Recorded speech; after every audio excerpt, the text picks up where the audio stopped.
На граѓаните никако не им е јасно како може државниот врв деновиве да полемизира и да дава оценки околу разидувањето на председателот Пендаровски и министерот Филипче. Дали било или не срам за државата или манифестација на хуманост, масовното вакцинирање на македонците во градовите ни Србија.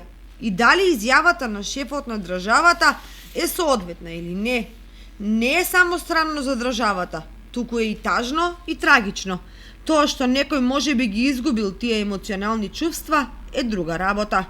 Работите со COVID-19 се така поставени што секој што ќе се разболи, самиот си е крив, па дури и морално и законски одговорен, ако не совесно заболел и го пренел вирусот на други лица со кои бил во контакт.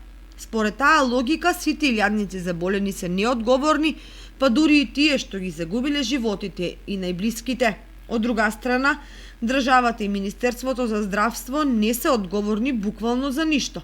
Ниту за ненавремено набавените вакцини, ни за ограничените капацитети на здравствените установи, ни за повремените недостатоци за кислород, лекови и пред се на соодветен лекарски кадар.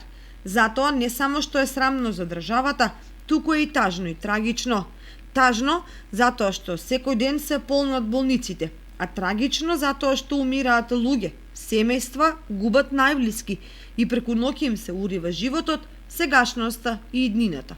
Башка што излекуваните, според лекарите, никогаш повеќе нема да се вратат во правобитната здравствена состојба.